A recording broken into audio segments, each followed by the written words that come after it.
This is the final resting place of some of the most influential men and women of the 19th century. Tucked away amongst these memorials to the great and the good are the graves of three largely forgotten pioneers: Baron Headley, Marmaduke Pickthall, and in an unmarked grave, William Henry Quilliam. Although few recognise their names today, in the 19th century these men were responsible for a religious revolution that shook the British public to its core. They were aristocratic Christians who made a choice which inflamed Victorian society. They converted to Islam. An Englishman, a pucker Englishman, doesn't go native. He doesn't leave the English white, upper middle class. And they changed the face of the Muslim faith in Britain. Pickthall's great achievement was to translate the Quran. It has been perhaps the most important translation of the Quran into English that there ever has been. This is the story of three extraordinary men who embraced Islam at a time when to be a Muslim was to be seen as a traitor to your country and the focus of hostility. In the press, he was charged with treason, and he certainly was put under surveillance. I think to rebel against his parents and to change his religion, I think it did break his mother's heart. Through the personal journeys of still surviving relatives, we'll discover just what these men achieved and how their legacy lives on today. My impression of Islam sat within post 9/11 thinking and the emphasis around fanaticism. But finding out about Marmaduke changed all that. Suddenly, Islam became so much more.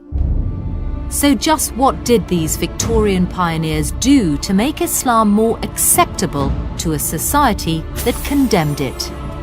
And are there any lessons for British Muslims today?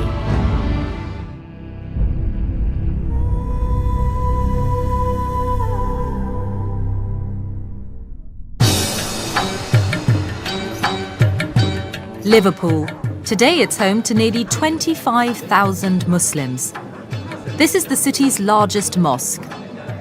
Built in 1965, it would appear that this Muslim community is relatively new to the city. But far from it. A century ago, Liverpool was a flourishing port, and Muslim sailors from India and the Far East would have been regular visitors. In fact, just 3 miles from today's thriving mosque, there are traces of an entire hidden history of Islam in Britain. Echoes of a community that faced many of the same problems as Muslims today, and which may hold some of the solutions. This rather faded terraced house in a Liverpool suburb is where this forgotten story of Islam begins. Although it doesn't look much now, in the 19th century, this was the first mosque in England. In 1889, the house was bought by a man named Abdullah Henry Quilliam. Quilliam was a Victorian gentleman, but he was also a Muslim convert. A religious innovator who fought to change preconceptions of Islam at a time when society found it frightening and alien. And it was here that he set about doing it. Abdullah Quilliam had an architect appointed who designed the extension to the building. Ghalib Khan is the chairman of the Abdullah Quilliam Society. You can look at the arch designs that was made. A few steps down is the mosque. The preaching was done from that corner there where Abdullah would be standing. Against the odds, Quilliam established this not only as a mosque, but as a flourishing Muslim institute with its own printing press and an orphanage. It was the centre of Islam not just for Liverpool, but for the whole of Britain. Allahu Akbar, Allahu Akbar. It's an achievement that some Muslims believe holds the key to the future of British Islam. For me, Abdullah Quilliam really is a role model. He was so ahead of his times, as it were, that he is the blueprint in many respects for how we hope to continue in our communities. So just who was Abdullah Quilliam? And what did he do to try and shift the prejudices of a nation? William Henry Quilliam was born in 1856. He trained as a lawyer, and his religious upbringing was typical of many middle-class Victorians. He was born into a conservative Methodist family. His grandfather was a tub-thumping preacher. So we find a young man born into a family well known for its devout nonconformist Christianity. But Quilliam's work as a lawyer amongst Liverpool's poor had a profound effect on him. Disease was rife, the mortality rate high, and the city was crawling with brothels. Quilliam was struck by what he saw as Christianity's failure to deal with the problems, and it led him to question his childhood beliefs. In order to understand Quilliam's view of Christianity, you have to understand that Victorian Britain was still essentially a Christian society. So when Quilliam saw any kind of moral depravity, for him that was a Christian society that had lost its way. It was a trip to Morocco in 1887 that seems to have marked a decisive moment in Quilliam's religious journey. Whilst he was there, he was struck by the contrast of the Muslim way of life to that of Christian Britain. When he went to Morocco, he felt that people live simple lives. They live, in his view, quite moral lives, and there is an environment of solidarity, depending very little on whether they are wealthy or poor. And that was something that was of immense significance for him. Quilliam returned to Liverpool, and a year later he left his Christian beliefs behind and converted to Islam. But it was a highly controversial decision. Islam in the 19th century was seen as a Christian heresy. And there were these ideas about Islam being a violent faith. So it would have been very unusual for a person from his class background to convert at that particular time. 2 years later, Quilliam opened his mosque. But this public display of devotion to Islam immediately put him on a collision course with both the Christian hierarchy and the people of Liverpool. Quilliam faced hostility right from the very beginning. They were attacked on a number of occasions. You get pigs' heads being thrown into the mosque. They would congregate mobs outside the mosque who would start jeering. It raised hackles, there's no doubt about that. In the face of such opposition, the mosque seemed to have an uneasy future. Yet within 20 years, Quilliam had nearly 500 followers. He'd been made the official representative of Islam in Britain by the Sultan of the Ottoman Empire, and he was starting to play a central role in the civic life of Liverpool.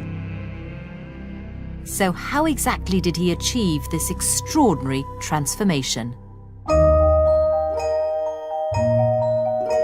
Quilliam's genius was to analyse why Victorians despised Islam and begin to address their prejudice. And the best sources for studying exactly how he did this are his regular publications. They include a newspaper for Muslims called The Crescent, which gives an insight into how Quilliam increased Islam's credibility through lectures at the mosque. I think it's interesting to look at the topics of these lectures because you might expect them to be religious and promoting Islam and from the Quran or whatever. But what we find is a lecture which says, with experiments by Professor Nuhuddin Stevens, a science lecture, Sugar and Saccharines, by Professor Samuel Kleeman, PhD. Quilliam knew that one of the key criticisms against Islam was that it was narrow-minded. It didn't embrace the new scientific discoveries of the 19th century. These lectures met such criticisms head-on. So he's presenting Islam in a very rational way that's going to appeal, in a sense, to the new scientific consciousness of Victorian Britain. These events drew converts, and as numbers grew, so did Quilliam's profile. It wasn't long before the mosque was attracting important guests from abroad. In 1897, Queen Victoria held celebrations for her Diamond Jubilee. One of the visitors was a general from the Sultan of the Ottoman Empire, but he didn't just visit the Queen, he also made his way to Quilliam's mosque. It was recorded in the Crescent. Here is the main feature article of this particular edition, and I just love this. You know what I mean? Here we are in the centre of Liverpool at Lime Street Station, and there's all these Muslim converts with their fairs and their flags, you know, receiving this very powerful figure. Such visits impressed the locals and gave Muslims the sense of being an important part of city life. And in the mosque, as converts straddled the social divides and clerks rubbed shoulders with explorers, it seemed that Islam was no longer an alien faith practiced only by foreign sailors. Quilliam's high-profile guests, his lectures, and the type of converts they drew seemed to have achieved the impossible. Islam was starting to be integrated into British society. But just as Quilliam was at the height of his success, everything changed. In June 1908, he and his eldest son left on what was supposed to be a 6-week trip to Istanbul. No one knows exactly why, but without any warning, they mysteriously disappeared. After some months, his youngest son, who stays behind, begins to dismantle everything that Abdullah Quilliam had created. The properties are sold, and effectively the Liverpool Muslim community comes to an end. With the disintegration of Quilliam's mosque, the outlook for Islam in Britain appeared uncertain. But with Quilliam's departure, Muslim life found a new focus in Surrey. In 1889, a mosque had been founded here at Woking as a place for Indian students to study and worship.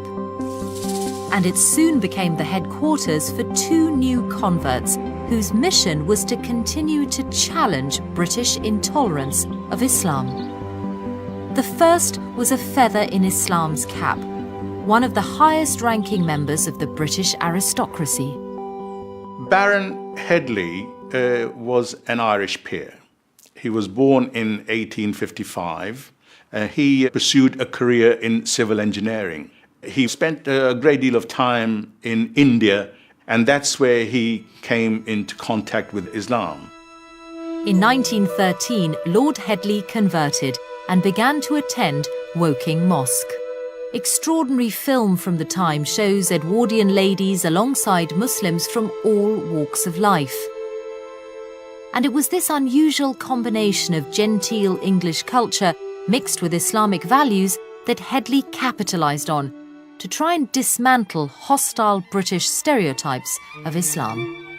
So, for example, Lord Headley was involved in activities such as at homes.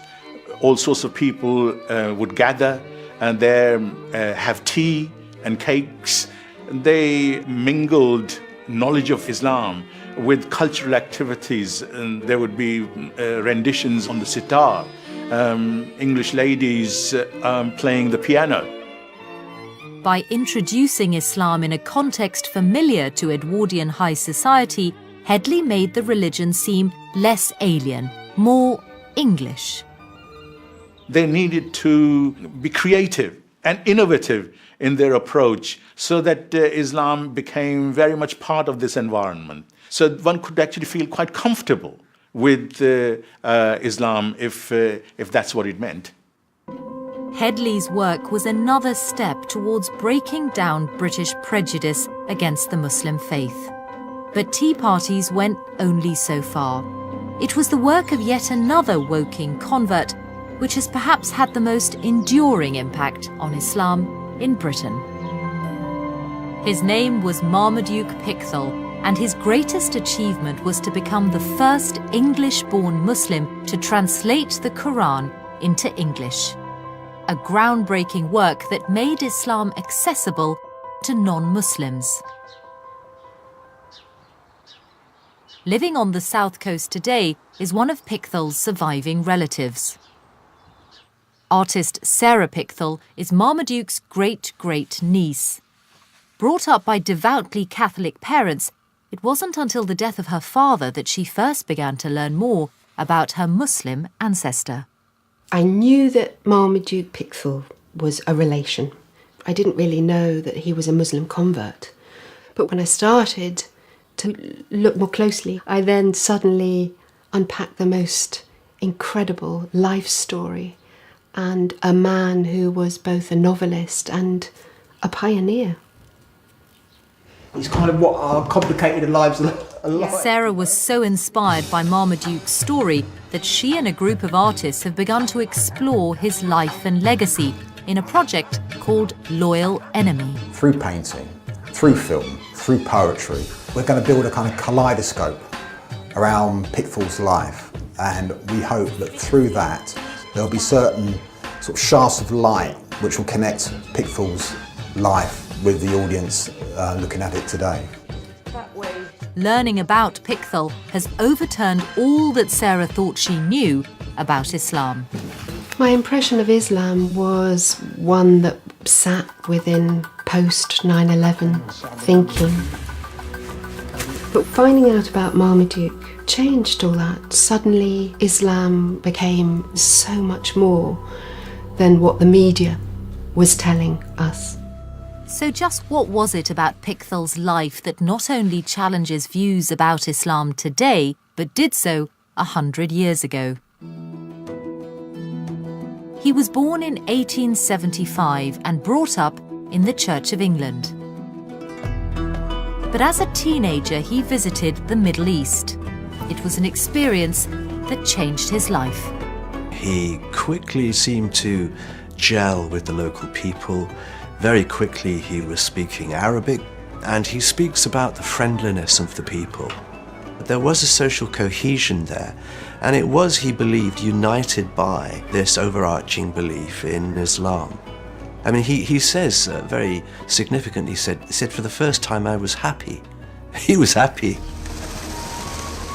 But although attracted to the religion and mindset of the Orient, it wasn't until the First World War 20 years later that Pickthall finally rejected his childhood beliefs.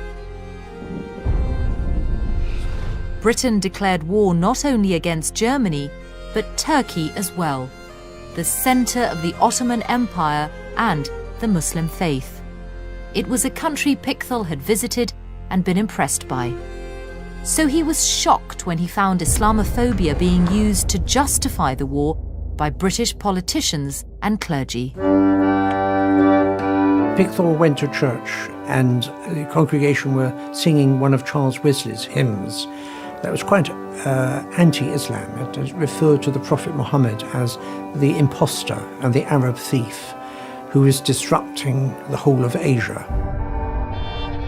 And I think he was utterly distressed by it all.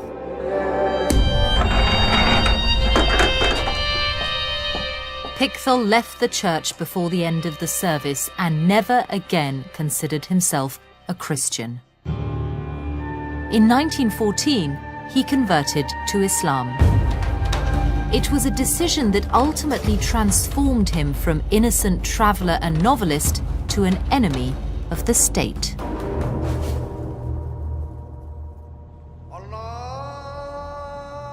After his conversion, Pickthall attempted to persuade the British government to change its policy towards Turkey.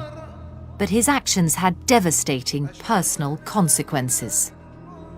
He became a total outsider in Britain, a security risk. He was a man who was supporting the enemy and who'd embraced Islam. He destroyed his reputation as a conservative Englishman. Such an atmosphere of suspicion drove Marmaduke to leave Britain altogether.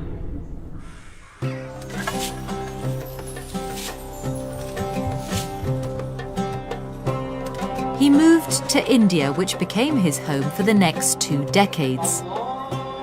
But although he was nearly 5,000 miles away, his actions would still have a huge impact on Muslims back in Britain. It was here that he undertook the most important work of his life, a pioneering translation of the Quran from Arabic to English.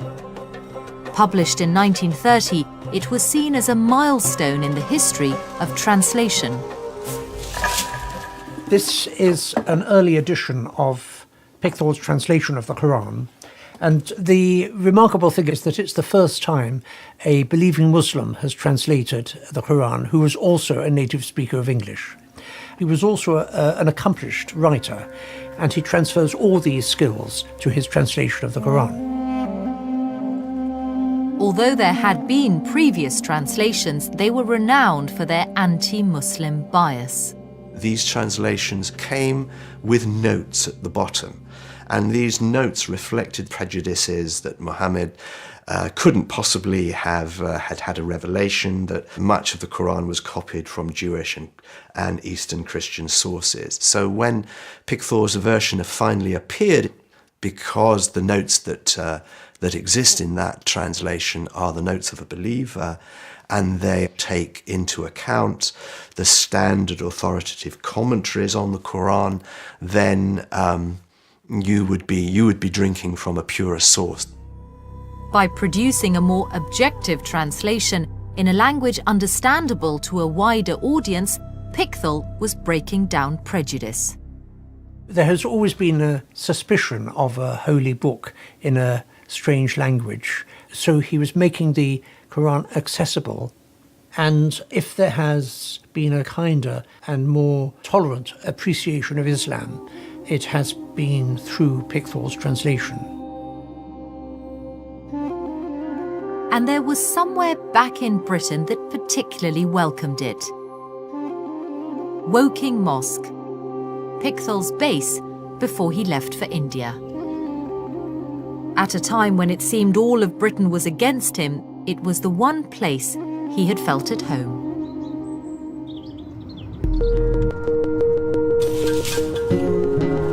The mosque is somewhere that Sarah Pickthall has always wanted to see, and this is her first opportunity.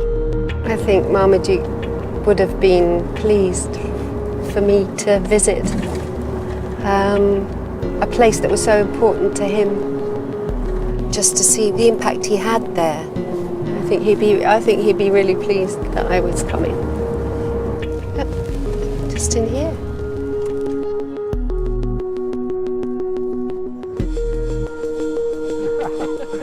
Sarah, hello, wonderful to meet you. Hello, wonderful. Khalil. Hello. Hello. Good to meet you too.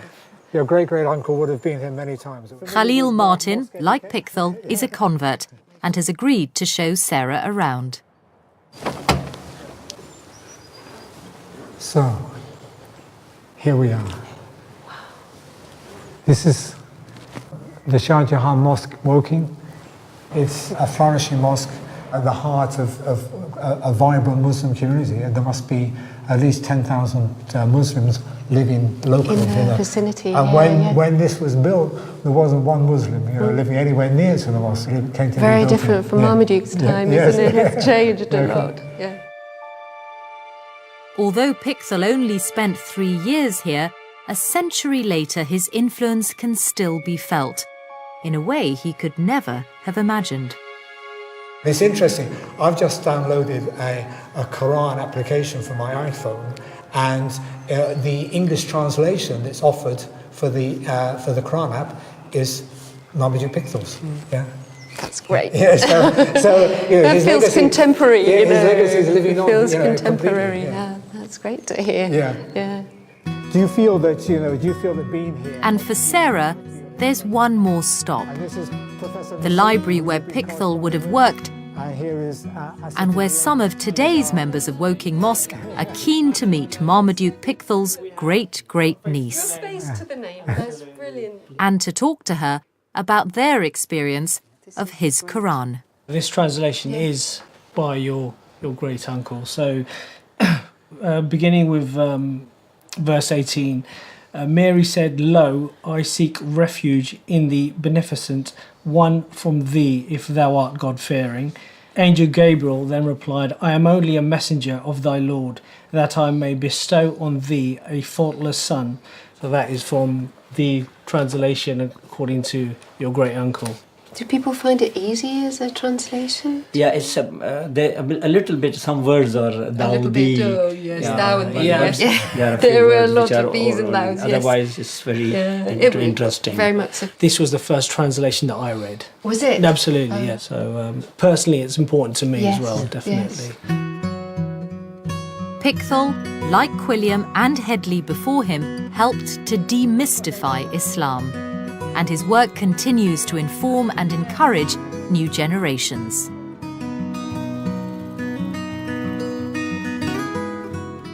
Pickthall remained in India, but he returned to Britain at the end of his life.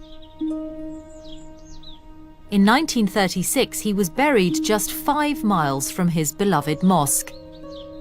And it's rumoured he chose this spot for a reason, because he wanted his final resting place to be near the unmarked grave of someone he'd been close to at Woking. A man known as Henri de Lyon. Henri de Lyon was a quiet man, had clearly travelled, had a very strong allegiance to the Ottoman Empire, but a very respected member of the Woking community. But Henri was not all that he seemed. He was none other than Abdullah Quilliam. Like Pickthall, he too found his faith put him at odds with British foreign policy. And after his mysterious departure from Liverpool, many believe he wanted to maintain a lower profile. So when he returned to England, he took a different name and lived out the rest of his life quietly at Woking. Quilliam died in 1932, Baron Headley 3 years later. Although these men lived a century ago, they faced many of the same challenges as contemporary Muslims. And some believe the way they tried to tackle the prejudice towards Islam then offers ways forward for Muslims in Britain today. Generally, there is a disquiet today about Muslims demanding special treatment. What we learn from these converts is that it doesn't have to be so at all. They were trying to develop as much integration with society as possible. Quilliam had a realization that if you were going to promote Islam in Britain, it had to be British. It's an approach that even now is transforming views. I think from that first time I learned more about him, I've changed very much in how I feel about Islam. From the two-dimensional view, it's become multifaceted, and I feel that the impact of his life has so much to teach us, to expand our thinking. I feel we're just at the start of that in this country, and it feels incredibly exciting to be part of that journey.